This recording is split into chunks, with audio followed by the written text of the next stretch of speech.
London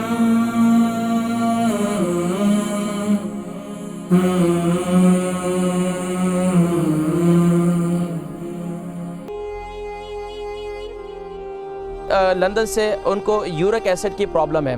دیکھیں York acid جو ہے اس ملک کے اندر خاص طور پر ہماری ایکسرسائز نہیں ہے، ہمارے جسم کا پسینہ، ہمارے مسام بند ہوتے ہیں، پسینہ نہیں آتا۔ السلام علیکم۔ وعلیکم السلام جی میری کون بہن؟ جی ادھر لندن سے بول رہے ہیں جی میں نے آپ سے پتہ کرنا ہے کہ یہ جو نہیں ہوتا ہے میتھی دانا اس کو پیس کے اور دوسرا کلونجی اور دوسرے اجوائن، یہ تینوں گٹھے مکس کر کے بھی لے سکتے ہیں کہ نہیں؟ نہیں، کس مرض کے لیے لینا چاہتی ہیں؟ یہ اتھرائٹس وغیرہ کے لیے، شوگر نہیں وغیرہ؟ سب مکس نہیں کریں، جو صرف میں نے جو دو چیزیں بتائی ہیں اتھرائٹس اور شوگر ہے، تو آپ اسے یہ جو اسے رات کو گیلا کر لیں اور صبح اس کو استعمال کریں۔ وہ تو لے رہے ہیں تو کسی نے جب تک دوسرا میں نے پوچھا مجھے پاؤں میں ہے وہ جو نہیں ہوتا ہے پلنٹا فیسیائٹس میرے پاؤں میں، وہ پاؤں میں کیا ہے آپ کے؟ ہوتا ہے سارے جو نہیں ہوتے ہیل کے اوپر اور مڈل والی سائڈ سارے بہت زیادہ تکلیف ہے پاؤں میں۔ ہاتھ کے پاؤں کی انگلیاں مڑ جاتی ہیں آپ کی؟ نہیں مڑ نہیں جاتی، درد ہے بہت زیادہ۔ درد ہے، وہ اتھرائٹس کی وجہ سے جوڑوں میں درد اسی وجہ سے ہے۔ وہ بہت زیادہ شدید درد ہوتا ہے نا، تو وہ لیکن اچھا وہ جس جگہ درد ہوتا ہے تو وہ جگہ بالکل لال سرخ ہو جاتی ہے؟ جی سم ٹائم ہو جاتی ہے، سرخ ہو جاتی ہے درد۔ اصل میں تھوڑا سا یہ یورک ایسڈ کی پرابلم بھی ہے آپ کو، تو آپ پروگرام دیکھیں میں ذکر، ویسے تو آپ یہ دو چیزیں استعمال کریں تو انشاءاللہ مجھے امید ہے کافی فاقہ ہو جائے گا۔ اس کے ساتھ میں ایک دعا بتلاؤں گا کہ وہ بھی پڑھیں انشاءاللہ۔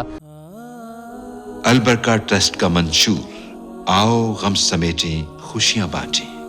البرکہ ویلفیئر ٹرسٹ انٹرنیشنل نے پیدائش کی خوشی سے لے کر موت کی غمی تک انسانی ضروریات کو مد نظر رکھتے ہوئے یتیموں، بیواؤں، بے سہاروں، ضرورت مندوں اور سفید پوشوں کی مدد کو عبادت سمجھتے ہوئے اس عظیم فریضے کو سر انجام دے رہی ہے۔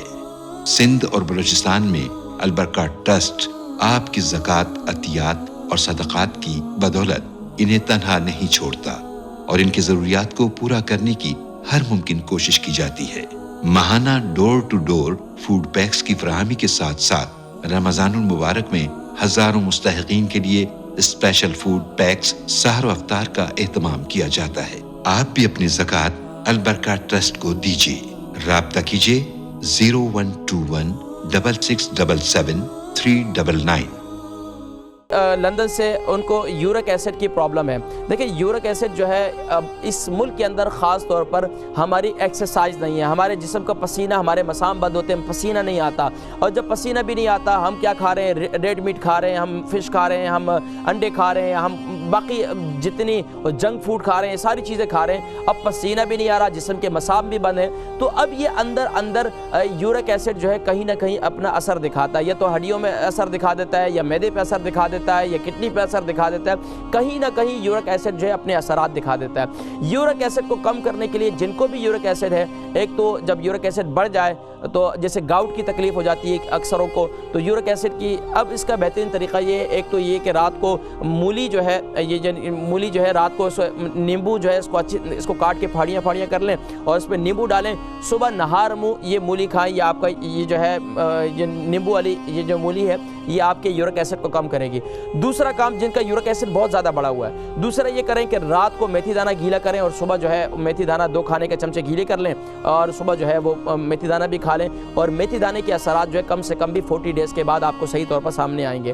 اور اس کے ساتھ ساتھ دن میں جتنا ہو سکے یعنی کہ کم سے کم بھی آپ جو ہے پودینے کا کعوہ، پودینے کے اندر جو ہے ایک ٹی اسپون جو ہے کولونجی کا تیل ڈال دیں، اسے استعمال کریں، اور لال میٹ یہ چھوڑ دیں، پروٹین والی جتنی چیزیں ان کو چھوڑ دیں، انڈا چھوڑ دیں، تو انشاءاللہ العزیز اللہ تبارک و تعالی یورک ایسڈ کی تکلیف کو دور کر دیں گے۔ اور اگر یورک ایسڈ ابھی بڑھنا شروع ہوا ہے تو اس کی جو ہے اس کی ایکسرسائز کریں، پسینہ جسم میں جتنا نکلے گا تو انشاءاللہ یورک ایسڈ کی تکلیف دور ہو جائے گی۔ اور خاص طور پر اگر پاکستان جا سکتے ہیں یا کسی گرم کنٹری کے اندر، وہاں جا کر خوب پسینہ لیں تو انشاءاللہ آپ کی طبیعت ٹھیک ہو جائے گی۔ سبحان اللہ، دیکھیں پسینہ بھی کتنی بڑی نعمت ہے۔